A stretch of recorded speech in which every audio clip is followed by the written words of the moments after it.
ಗಣೇಶನ ತಾಯಿಯಾದ ಪಾರ್ವತಿಯನ್ನು ಸ್ವರ್ಣಗೌರಿ ಎಂದು ಕೂಡ ಕರೆಯುತ್ತಾರೆ. ಇದಕ್ಕಾಗಿ ಗಣೇಶ ಚತುರ್ಥಿಯ ಒಂದು ದಿನ ಮುಂಚಿತವಾಗಿ ಸ್ವರ್ಣಗೌರಿಯ ಹಬ್ಬವನ್ನು ಆಚರಿಸಲಾಗುತ್ತದೆ. ಹೆಣ್ಣು ಮಕ್ಕಳಿಗೆ ಮೀಸಲಾದ ಹಬ್ಬಗಳಲ್ಲಿ ಪ್ರಮುಖವಾದ ಹಬ್ಬ ಗೌರಿ ಹಬ್ಬವಾಗಿದೆ. ಇದು ಪ್ರತಿ ಮನೆಯಲ್ಲಿ ಸೌಭಾಗ್ಯವನ್ನು ತರುವಂತಹ ಹಬ್ಬವಾಗಿದೆ.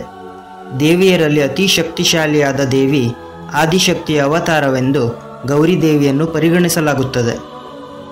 ಗೌರಿ ಹಬ್ಬದಂದು ವಿವಾಹಿತ ಮತ್ತು ಅವಿವಾಹಿತ ಮಹಿಳೆಯರು ಉಪವಾಸ ವ್ರತವನ್ನು ಆಚರಿಸುತ್ತಾರೆ. ವಿವಾಹಿತ ಮಹಿಳೆಯರು ತಮ್ಮ ವೈವಾಹಿಕ ಜೀವನ ಚೆನ್ನಾಗಿರಲಿ ಎಂದು ಸ್ವರ್ಣಗೌರಿ ವ್ರತವನ್ನು ಆಚರಿಸಿದರೆ, ಅವಿವಾಹಿತ ಮಹಿಳೆಯರು ತಮಗೆ ಒಳ್ಳೆಯ ಕಂಕಣ ಭಾಗ್ಯ ಕೂಡಿ ಬರಲಿ ಎಂದು ಗೌರಿ ವ್ರತವನ್ನು ಆಚರಿಸುತ್ತಾರೆ. ಗೌರಿ ಹಬ್ಬದ ಮರುದಿನ ಗಣೇಶನ ಹಬ್ಬದ ಆಚರಣೆ ನಡೆಯುತ್ತದೆ. ಇದನ್ನು ಇನ್ನೊಂದು ದೃಷ್ಟಿಕೋನದಿಂದ ಹೇಳಬೇಕೆಂದರೆ, ತಾಯಿ ಗೌರಿಯನ್ನು ಪೂಜೆಯ ನಂತರ ಮರಳಿ ದೇವಲೋಕಕ್ಕೆ ಕರೆದುಕೊಂಡು ಹೋಗುವ ಕೆಲಸ ಗಣೇಶನದಾಗಿರುತ್ತದೆ.